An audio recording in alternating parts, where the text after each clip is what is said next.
Hello, this is part 2 of chapter 30, which is about seed plants.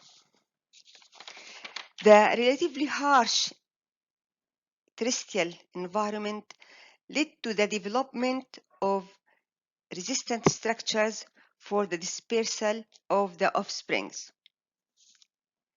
In seed plants, the seeds replaced spores as the main means of dispersing offsprings.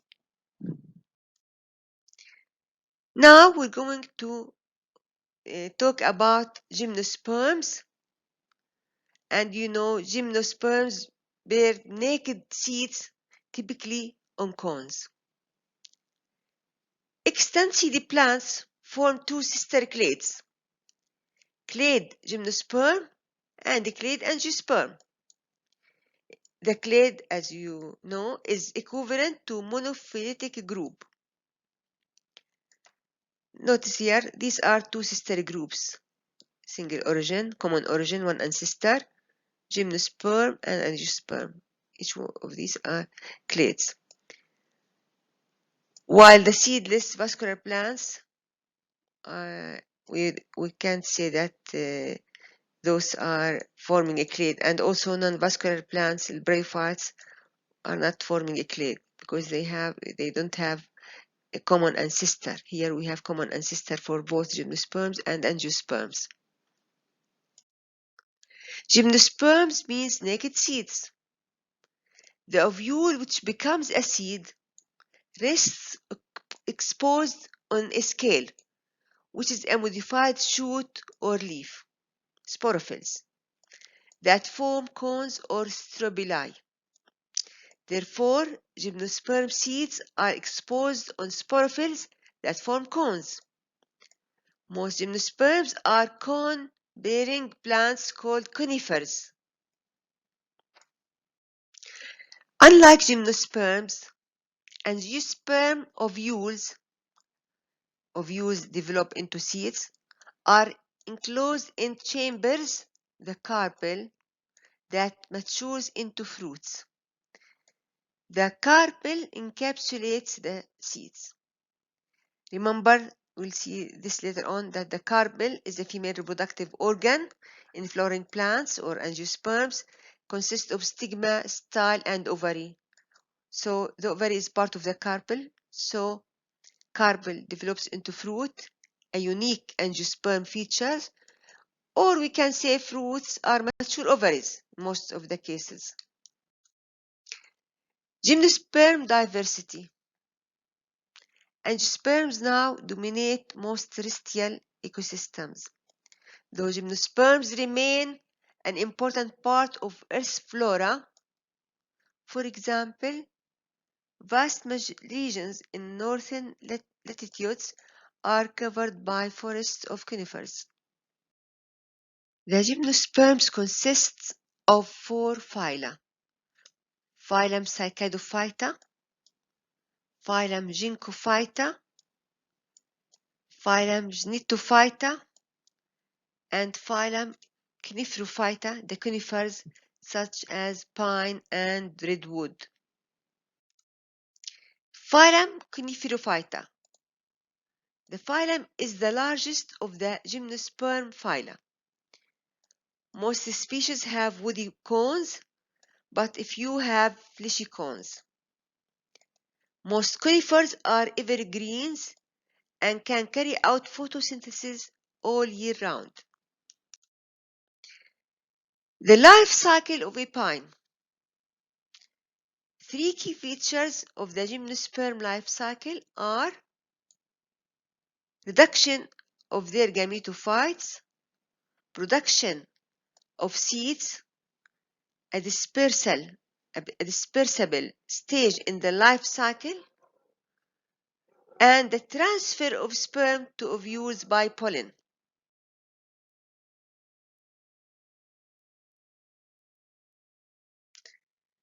Conifers are woody plants that produce seeds in cones or strobili. Most conifers are evergreen. Most conifers are monoecious.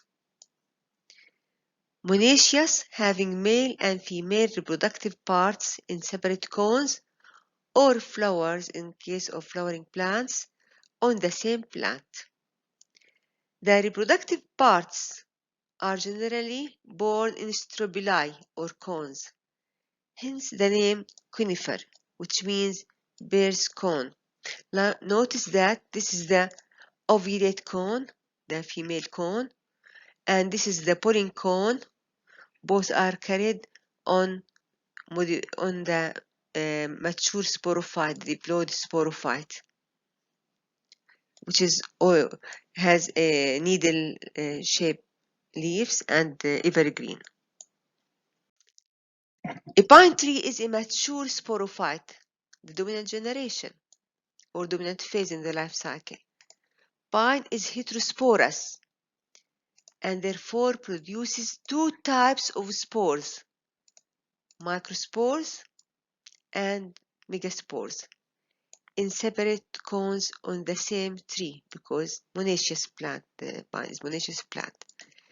Megasporangia found in female cones produce megaspores, while microsporangia found in male cones produce microspores. The life cycle of the pine. The life cycle of a pine demonstrates the key reproductive adaptations of seed plants. The pine is a sporophyte that produces sporangia and in male and female cones. Pollen or male cones are small and consist of modified leaves, microsporophylls that bear microsporangia. Male pollen cones develop in clusters, typically at the tips of the lower branch or lower branches. There are hundreds of such clusters in any given plant. A single cluster may produce more than 1 million of pollen grains. Pollen grains are the male gametophytes, as you know. Wind carries some to immature female cones. Cells called microsporocytes inside microsporangium, and this is a long section in the pollen cone or microstrobilus. This is the axis we have here. These small structures like this is the microsporangium. Inside this microsporangium, we have diploid cells called microsporocytes or microspore mother cells. Those cells will undergo meiosis and give or produce microspores, the haploid microspores, inside these microsporangia. Therefore, the microspores are not released now out. It's found now inside microsporangia. It develops inside microsporangia. Then the pollen grains or the microspores develop into pollen grains and released to the outside. Now, if we look at this is the mature sporophyte, as we have mentioned, carrying both types of cones. The ovulate cone or the megastrobilus, as you see here, are larger and above this cone, small cone or pollinate cone, are larger and consist of both modified leaves and stems. These are scales. Okay.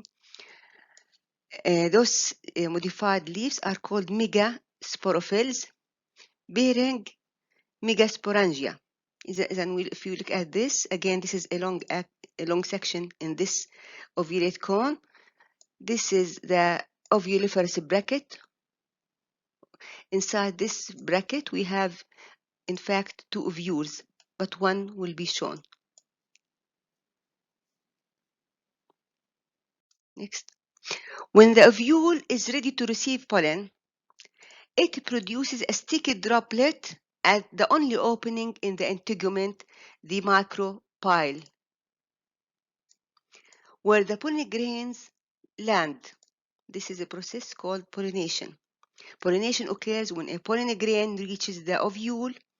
The pollen grain then germinates, forming a pollen tube that slowly digests its way through the megasporangium. While the pollen tube develops, the megasporocyte over here, diploid cell inside this megasporangium, and this, okay? The megasporocyte undergoes meiosis to produce 4 haploid cells. Only one cell survives as functional megaspore. The rest, the 3 cells, will degenerate. Megaspore divides by mitosis and develops into the female gametophyte.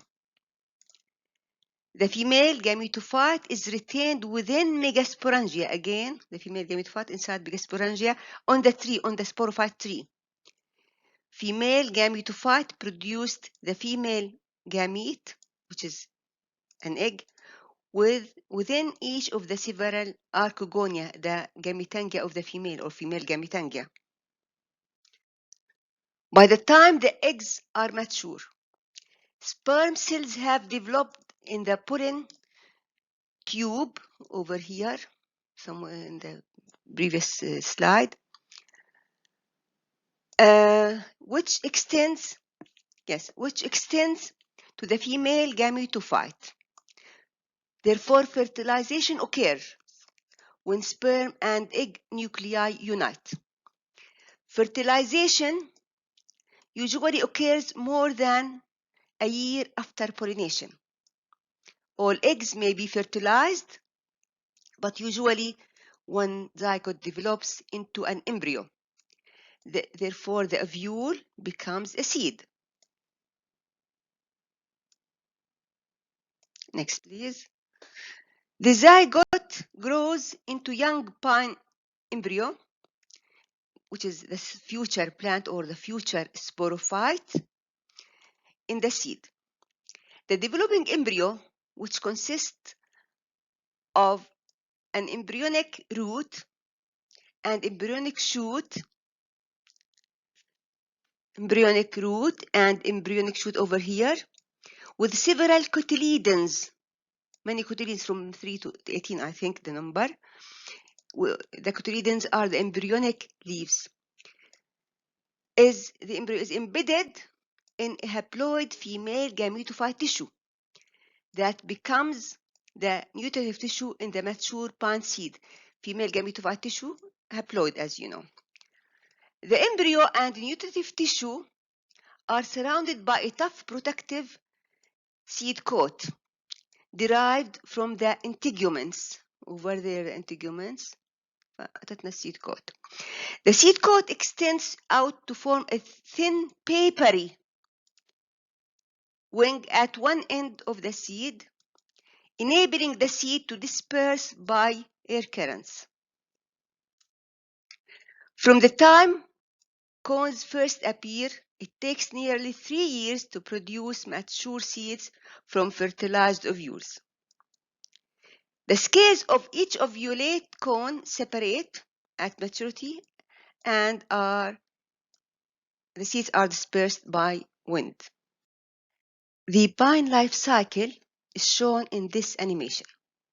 Gymnosperms are seed plants that have no enclosed chambers around their seeds. Most gymnosperms are conifers, cone-bearing trees such as the pine shown here. The male and female parts of a conifer are found in separate locations and structures on the tree. A pine tree represents the diploid sporophyte phase of the life cycle. Haploid male and female gametophytes develop in cones on adult sporophytes. Gametophytes produce eggs and sperm. Pollination brings gametophytes together, and an egg is fertilized. The fertilized egg develops into an embryo, protected and nourished within a seed. The seed germinates and grows into an adult sporophyte, completing the pine life cycle.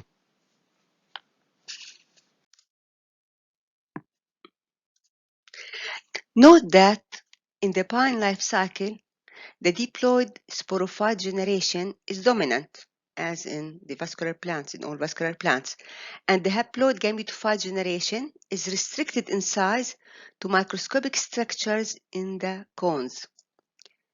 The gametophyte generation in pines, as well as in all seed plants, depends usually on sporophyte generation for nourishment and protection. Female gametophyte produces archegonia, the female gametangia. Inside the archegonia, we have eggs, the female gamete. The male gametophyte is so reduced that it does not produce antheridia, the male gametangia.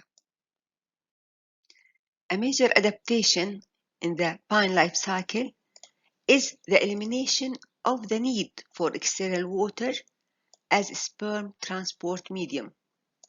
Instead, pine pollen grains, the male gametophytes, are carried to female cones by air currents. Note that the sperm cells lack flagella and are therefore non-motile. Fertilization, therefore, is accomplished by moving sperm through a pollen tube to the egg. It is like a vehicle that transports the sperm. Therefore, pine and other conifers are plants whose reproduction is totally adapted for life on land, terrestrial habitat.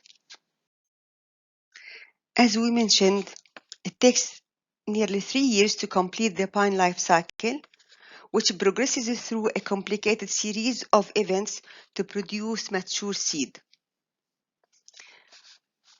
We summarize this life cycle again to go over it very quickly. Wind-blown pollen grains fall into the ovulate cone. This is the ovulate cone, and is drawn into the ovule through the micropyle. The pollen grain germinates in the ovule, forming a pollen tube that begins to digest its way through the megasporangium. A megaspore mother cell in the megasporangium undergoes meiosis, producing 4 haploid megaspores, one of which will survive. This megaspore will divide by mitosis to produce female gametophyte. 2 or 3 archegonia, each with an egg, then develop within the multicellular gametophyte. More than a year after pollination, the eggs are ready to be fertilized. 2 sperm cells have developed and the pollen tube has grown through the megasporangium to the female gametophyte. Fertilization occurs when one of the sperm nuclei unites with the egg nucleus. All eggs in an ovule may be fertilized, but usually only one zygote develops into an embryo.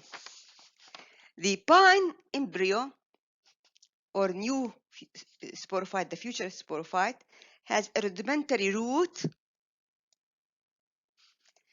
and several embryonic leaves or cotyledons, many cotyledons, and this embryo is embedded in the female gametophyte, the food reservoir, which nourishes the embryo until it is capable of photosynthesis. The ovule has developed into a pine seed. This is the ovule, develops into pine seed, which consists of an embryo, diploid embryo, its food source, haploid, and a surrounding seed coat. The seed coat, diploid, derived from the integuments of the parent tree. Scales of the ovulate cones separate, and the wind the winged seeds are carried by the wind to new locations. Note that with the seed plants, the seed has replaced the spore as a mode of dispersal. A seed that lands in a habitable place germinates its embryo, emerging as a pine seedling. And this seedling will mature into mature sporophyte, diploid sporophyte. End of part 2. In the next video, part 3, is about flowering plants, the angiosperms. See you then.